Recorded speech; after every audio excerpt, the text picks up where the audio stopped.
Filhotes, vocês sabiam que existem muito mais características no nosso organismo do que genes para determiná-las? Tem uma explicação. Se chama interação gênica e eu vou começar a explicação disso nessa nossa primeira aulinha agora, tá? Não esquece de logo dar o like no vídeo, que isso ajuda muito a gente, se inscrever e indicar para todo mundo. Vamos junto!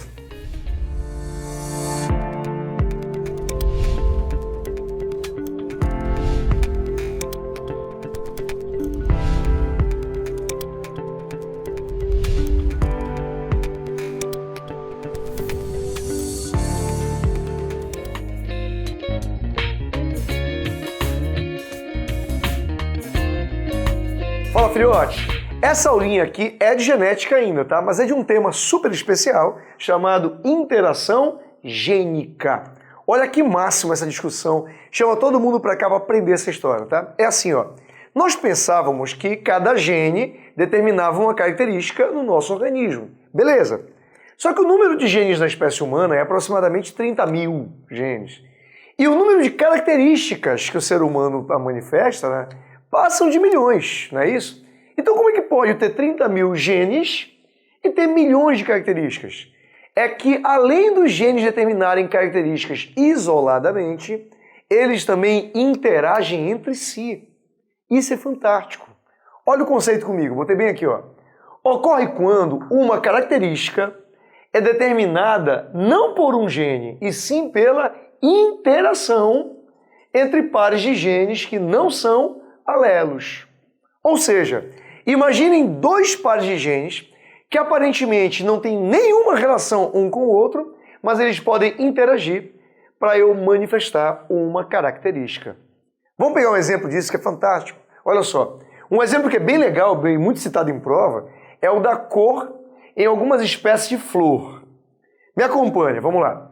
Imaginem que as plantas apresentam uma pigmentação branca, tá? Branca. Se a planta tiver o gene azão, olha isso, azão, lembra que ela pode ser azão-azão ou azão-azinho, tá? Tem que ter um alelo dominante. Esse gene leva à produção de uma enzima 1 que converte o pigmento branco em rosa. Beleza. Então, a planta que tiver o gene azão vai ter pigmentação rosa. Ok, mas olha para cá. Existe um outro gene B, Bzão, tá? Pode ser Bzão-Bzão ou Bzão-Bzinho, que leva à produção de uma outra enzima, a enzima 2. Oi? E essa enzima 2 acaba convertendo a pigmentação rosa em pigmento vermelho. Então, olha que fantástico, gente. Para a planta ter pigmentação vermelha, ela tem que ter o gene azão e tem que ter o gene Bzão. Se faltar um deles, a planta não chega na pigmentação vermelha. Foi o que eu botei aqui do lado, ó. Se a planta tiver azão-azão ou azão-azinho e tiver Bzão-Bzão ou Bzão-Bzinho, ela vai ter a pigmentação vermelha. Fechado? Mas olha que interessante agora. O que aconteceria se a planta tivesse o gene azão, mas não tivesse o gene Bzão? Vamos ver aqui no esquema, ó. Com o gene azão, ela converte o pigmento branco em rosa. Mas como ela não tem o gene Bzão, ó, ela não converte o rosa em vermelho. A planta acaba ficando de cor rosa. Olha o que eu botei bem aqui, ó. Se ela tiver azão, mas não tiver Bzão, a cor dela vai ser rosa. E o que aconteceria com uma planta se ela não tivesse o azão, mas tivesse o Bzão? Vamos lá. Olha o que vai acontecer agora, que interessante. Sem o alelo azão, ela não vai converter o pigmento branco em rosa. Não vai. E se ela não tem o pigmento rosa, ela também não vai produzir o vermelho. Você entende a história? Então a cor dessa planta acaba ficando branca. Você entendeu direitinho? É bacana que você perceba nessa aula que para a planta ser vermelha, rosa ou branca, não depende de um único gene. Depende da interação entre o gene azão e o gene Bzão, que não são alelos. Isso é muito interessante, né? Você sabia que hoje em dia tem muitas características que nós não sabemos se são genéticas, porque elas podem ser resultado de interação entre genes. Um exemplo disso, gente, seria a orientação sexual. Você sabe que a biologia e várias áreas da ciência buscam explicar explicações do que geram as orientações sexuais diferentes entre nós, seres humanos, e em outras espécies animais também. E talvez seja genético e talvez seja determinado pela interação de vários genes. É algo que não foi ainda concretamente provado. Por isso nós não temos como afirmar nada. A gente tem que incentivar, né, pesquisadores que trabalham nessa área de genética que estão desenvolvendo um trabalho lindo, né, para chegar a uma conclusão nesse tema tão interessante. Muito bem, gente. Agora vamos pegar os casos de interação gênica, tá? Eu queria até te convidar a assistir essa aula completa, tá? Que eu vou citar o primeiro caso agora, mas assista a nossa próxima aula, que eu vou falar sobre herança quantitativa também, e é muito, muito importante para o vestibular, tá? Vamos lá. Primeiro caso de interação gênica, né? Botei tipo 1 para ficar bem didático, vai ser a epistasia. Olha o nome, filho. Epistasia. Repete comigo aí, tá? Epistasia. Ou também chama criptomeria. Não é muito comum os vestibulares atuais usarem o termo criptomeria, mas é um termo que é interessante, tem que guardar, tem que ficar na cabeça, tá bom? Vamos lá. O que é isso? O que é epistasia ou criptomeria? O conceito é muito simples. Lê comigo, ele é assim, ó. É quando um gene inibe ou oculta o efeito de um outro gene que não seja seu alelo. Sempre que você vê, filho, um gene inibindo outro, não alelo, tá? Ou ocultando o efeito de outro gene, você chama ele de epistático. O epistático é sempre o inibidor, o ocultador. Fechado isso? Nada melhor do que um exemplo para deixar bem redondo. Vem cá. Tem um caso que é bem legal, que é se a gente analisar a cor da pelagem em ratos. Olha que fantástico isso, vamos lá. Imaginem que eu tenho dois pares de genes não alelos, tá? Eu tenho o par C, né? E tenho o par A, não alelos, tá bem?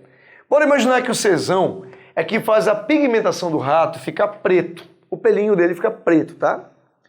E o Czinho é o que faz o rato ser albino. Lembra que o rato albino é aquele que tem o corpo é todo branco, homogêneo, né? Todo branco homogêneo, tá bom? Sem pigmentação. Fechado isso? Beleza. Então se o rato for Czão, ele é preto. Se for Czinho, preto. Mas se ele for Czinho, ele é albino. Fechado isso? Beleza. Agora vamos imaginar que tem um outro par, que é o Azão, vamos lá.